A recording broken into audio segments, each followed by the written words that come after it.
पुरातन समयको कुरा हो। घना जंगलको फेदमा एउटा सानो गाउँ थियो। त्यो गाउँको छेउमै एउटा रहस्यमय गुफा थियो जहाँ बनझाँक्री बस्ने गर्थे भनिन्थ्यो। बनझाँक्री अर्थात् जंगलका गिठा प्याकुर र फलफूल खाएर बाँच्ने, जडीबुटी र तन्त्र मन्त्रको गहिरो ज्ञान भएको एक रहस्यमय प्राणी। गाउँका मानिसहरू उनलाई देख्दा डराउँथे र सम्मान पनि गर्थे। उनीहरूको विश्वास थियो कि बनझाँक्रीले जंगलको रक्षा गर्छन् र प्रकृतिलाई रिस उठाउनेलाई दण्ड दिन्छन्। त्यही गाउँमा अस्मिता नामकी एक युवती थिइन्। उनी अरूभन्दा फरक थिइन्। उनलाई बनझाँक्रीको कथाले सधैँ आकर्षित गर्थ्यो, डरले होइन, जिज्ञासाले। एक दिन उनकी सानी बहिनी गम्भीर बिरामी परिन्। गाउँका वैद्यले धेरै प्रयास गरे तर उनको रोग निको भएन। अस्मिताको मनमा एउटा विचार आयो, किन न बनझाँक्रीलाई भेट्ने? सायद उनले बहिनीलाई बचाउन सक्ने कुनै उपाय बताउन सक्छन्। डर र आशाको दोसाधमा अस्मिता जंगलको गहिराईमा पसिन्। लामो खोजपछि उनले आखिर त्यो रहस्यमय गुफा फेला पारिन्। गुफाको प्रवेशद्वारमा उभिएर उनले काँप्दै बनझाँक्रीलाई पुकारिन्।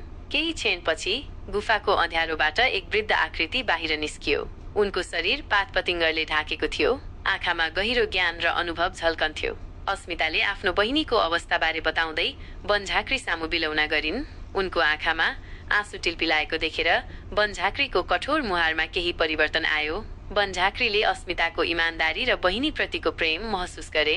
उनले केही क्षण सोचे र एउटा अनौठो जडीबुटीको पात झिकी अस्मितालाई दिए।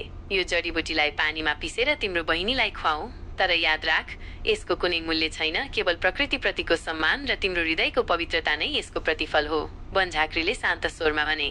अस्मिताले कृतज्ञतापूर्वक टाउको निहुराएर जडीबुटी लिइन् र तुरुन्तै गाउँ फर्किन्। उनले बनझाँक्रीले भने अनुसार गरिन् र अचम्म, केही दिनमै उनकी बहिनीको स्वास्थ्यमा सुधार आउन थाल्यो। बिस्तारै उनी पूर्ण रूपमा निको भइन्। यो घटनापछि अस्मिताको बनझाँक्री प्रतिको दृष्टिकोण पूर्ण रूपमा बदलियो। उनी अब उनलाई केवल रहस्यमय प्राणीको रूपमा हेर्दिन्थिन्, बरु एक मार्गदर्शक र संरक्षकको रूपमा हेर्न थालिन्। उनी बेला बेलामा जंगलमा गएर बनझाँक्रीलाई भेट्थिन्, जंगलको हालचाल सुनाउँथिन् र प्रकृतिबारे नयाँ कुराहरू सिक्थिन्। बनझाँक्रीले पनि अस्मितालाई जंगलका रहस्यहरू, जडीबुटीको ज्ञान र प्रकृतिको महत्त्व सिकाए। उनीहरूको सम्बन्ध एउटा अनौठो मित्रतामा परिणत भयो, जहाँ भाषाभन्दा बढी भावना र विश्वासको आदान प्रदान हुन्थ्यो। अस्मिताले गाउँलेहरूलाई बनझाँक्रीको वास्तविक स्वरूपबारे बताइन्। उनी कोही डरलाग्दो राक्षस नभएर प्रकृतिका सच्चा पुजारी हुन्। बिस्तारै गाउँलेहरूको मनबाट पनि डर हट्दै गयो र उनीहरूले जंगलको सम्मान गर्न थाले। बनझाँक्री र अस्मिताको यो भावनात्मक सम्बन्धले मानिस र प्रकृति बीचको गहिरो सामिप्यलाई चित्रण गर्छ।